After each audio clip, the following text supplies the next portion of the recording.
জনাই মই সুখী অনুভৱ কৰিছোঁ। প্ৰত্যেকটো মুহূৰ্ততে সেই অলৌকিক শক্তি চমৎকাৰী অনুভূতি মই কৰিব পাৰিছোঁ। আপোনালোকেও পাৰিব। এডোখৰতে এটা কথা শ্বেয়াৰ কৰোঁ। মোৰ মানে এটা কথাত বৰ মানে কি আমি হিউমেন ন, অকণমান হ'লেও কেতিয়াবা দুখ লাগে। তো মোৰ সেইটো কাৰণে মোৰ ফাউণ্ডেশ্যন গুৰুলৈ মোৰ বহুত মনত পৰি আছিল, জিমলি বালৈ, যিখিনি মূলৰ হৈ আছে। তাৰপিছতে মই তেখেতে লণ্ডনত আছে বুলি গম পাওঁ আৰু যথেষ্ট ব্যস্ত এনাৰ্জেটিকটো তেখেতক বহুত মানে মিছ কৰি আছিলোঁ মই, যিটো মানে মোৰ পৰিস্থিতি। সেইটো কাৰণে ফাউণ্ডেশ্যন ক্লাছৰ লগত জড়িত আছে কথাটো। তাৰপিছতে এনেকুৱা মেজিক হ'ল, মই এঞ্জেলো পেয়াৰো কৰিছোঁ। জিমলি বা ইমান ব্যস্তৰ মাজত মই কালি যে মেছেজটো পাই তেখেতক ইমান গ্ৰেটিটিউড দিছোঁ। তেখেতে ফিলটো বুজি পাইছে, ইমান মই মিছ কৰিছিলোঁ। তেখেতে ইণ্ডিভিজুৱেল মোক মেছেজ কৰিছে, মই শ্বকড হৈ গৈছোঁ। আৰু গ্ৰুপতো এনেকুৱা কিবা কথা ক'ব নোৱাৰি, এতিয়া শ্বকড হৈ গৈছোঁ। বা ইংলিছতে বেছিভাগ কথা পাতে, যিখিনি সাম্যক জ্ঞান আছে তেনেকৈ তেখেতৰ লগত পাতিলোঁ।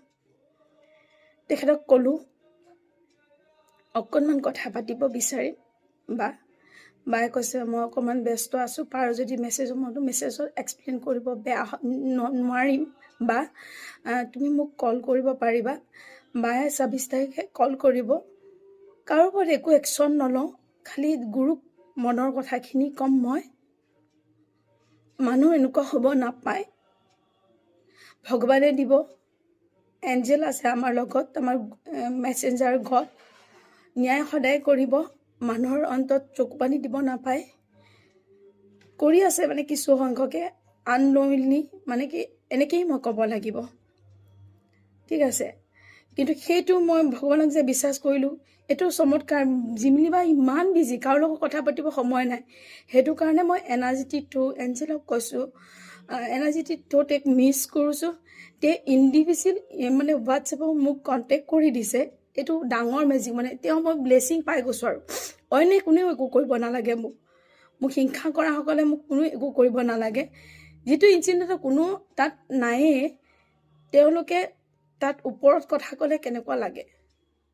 মই কিন্তু একো একশ্যন ল'বলৈ নকওঁ। আৰু জিমলি বাৰ বিষয়টো মই এনেই এডোখৰত ক'ব নোৱাৰোঁ। জিমলি বাই নিজে মোক কানেক্ট কৰিছে, সেইটো মানে মোৰ লগত মেজিক, বুজি পাইছেনে। মই বহুত সকাহ পাইছোঁ।